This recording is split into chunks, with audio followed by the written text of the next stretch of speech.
Hi, this is John Clements. Welcome to the UMass Video Fruit Advisor. Today is September 5th, 2012, and I'm going to try and bring you a double header today. I know it's been a long time.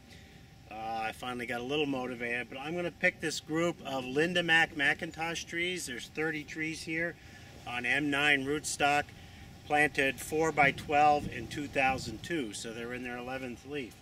I'm going to pick them and see what kind of yield we get, extrapolate that out to a per acre basis. I forget the strain of M9 this is, but they're fairly vigorous trees, been productive.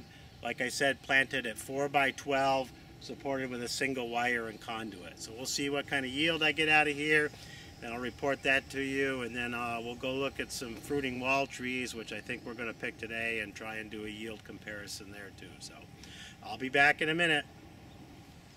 Okay, we're done here picking these Lindamacs. It's gotten warmer, so I'm sitting in the shade. I ended up with this bin, which is about 22 bushels, and another 4 bushels or so. So I figure about 26 bushels. I figure at this tree spacing, approximately 4x12, that these 30 trees represent about 1/30 of an acre.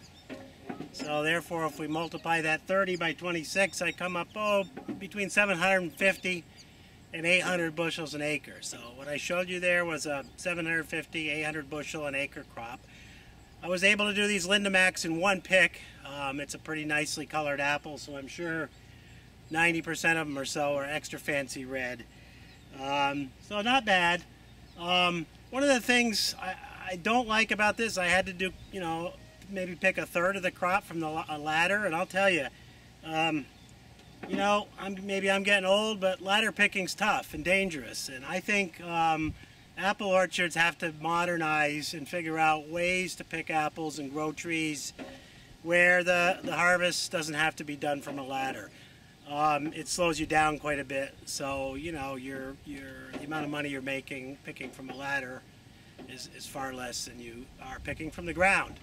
So in a minute I'm going to show you the silken fruiting wall experiment where the trees are a little shorter, lend themselves maybe to mechanical harvest or platform harvest. You might be able to platform harvest these trees. It's not quite a wall type canopy. We do have some branches that come out quite a bit on this pretty much tight vertical axis planting. So anyways, let's go over and take a look at the fruiting wall silken, and we'll finish up with that. Great, thanks. Okay, part 2 today is I'm going to show you, this is a block of silken apple trees. It's a yellow apple, and I've got a little experiment in here comparing the tall spindle system to the fruiting wall, and I'll explain it as briefly as I can as we walk down the rows. But first, let me tell you, these are on M9 rootstock. I believe they're a 5th, 6th leaf, probably the 6th leaf, I think, planted in either 2006 or 2007. Done quite well. The spacing here's a little variable, but the trees are typically about 2.5 to 3 feet apart. So what I've done here is we've got some panels of trees that are split up by the posts. The fruiting wall, which I'm standing next to, in 2011, after I came back from Belgium and saw what they were doing, I did the first dormant pruning with just an electric hedge shear to convert this, and then I did a late June another shearing, and the trees were also topped off right at the top. The canopy width here is no more than 3 feet or so total, or shouldn't be, about that. And the idea here is you don't do any other dormant pruning. It's just, and then this year I just did a hedged pruning in June. So it's like a hedge. It's called the fruiting wall compared to the tall spindle. So I've got these blocked up so we can collect the yield in here.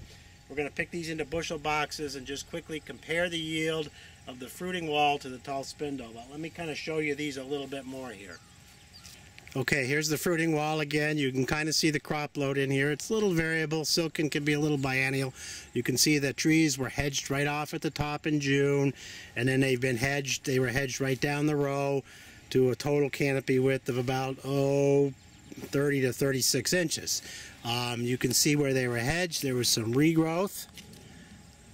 And again, the only pruning done was just that one-time hedging in late June, right about the summer solstice is the timing. So that's the fruiting wall, and again, notice the tree height. Now, what I like about this is if you can do a mechanical hedging with a hedger on a tractor, it's quick pruning, and it also limits the tree height somewhat. I already commented on the ladder situation. I don't like those ladders. We have to move away from that. Okay, so then we have a post. That's the fruiting wall. Then we have the what I'd like to think is the tall spindle system. This was pruned in the dormant season by removing a couple, maybe 3 of the larger branches in the tree. You can see the crop load in here. The trees were height controlled last year, but not much this year. So you can see as I go down here and we drop into the fruiting wall how much shorter those trees are. So the canopy's a little less thick here because of the way it's pruned. We don't have any of the big branches left in the tree. You can kind of see the crop load, the height of the trees. So that's the tall spindle, and then I'll show you the fruiting wall again. You know, it's pretty abrupt. You can see the transition to the fruiting wall. And these trees again are the fruiting wall tree. You can look at the crop load here on this silken. It's a pretty nice apple. It's a little finicky. It gets scab easy. It bruises easily, but it eats very good. A very tender skin. I like it, but pretty much for retail sales. That's from British Columbia. Again, see the limit of the tree height where the top was hedged, and the canopy width really is only no more than about 3 feet at the most. And then looking down again, more tall spindle here, another panel of tall spindle. So like I said, we're going to collect the yield from this panel and compare it to the yield from this panel, and that's replicated 3 times down this row of silken. So the tall spindle again, and I'll get back to you and let you know how they compared, hopefully by the end of the day, if I can get some help picking these. Okay, I'm back. It's the next morning, September 6th, with the help of the orchard crew here. We got these picked this morning. Thought we'd get them done yesterday afternoon, but that didn't happen.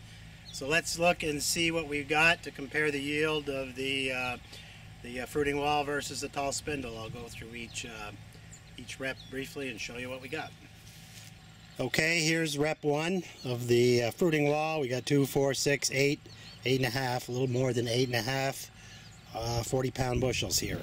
Rep 1 of the tall spindle is 2, 4, 6, 7 bushels here, so a little bit less yield than the fruiting wall. Rep 2 of the fruiting wall, we've got 2, 4, 5 bushels. It's rep 2 of the fruiting wall. Okay, rep 2 of the tall spindle apple, 2, 4, 6, 8, 10 bushels. That's rep 2.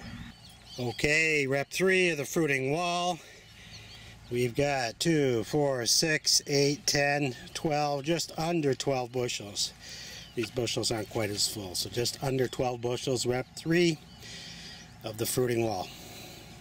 Okay, rep 3 of the tall spindle apple. We've got 2, 4, 6, 8, 10, 12, 13, about 13.5, a little less than 13.5 bushels here.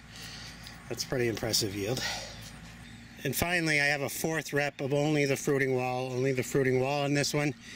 And it looks like 2, 4, 6, 8, 10 nice full bushels. So that's rep 4 of the fruiting wall, 10 bushels.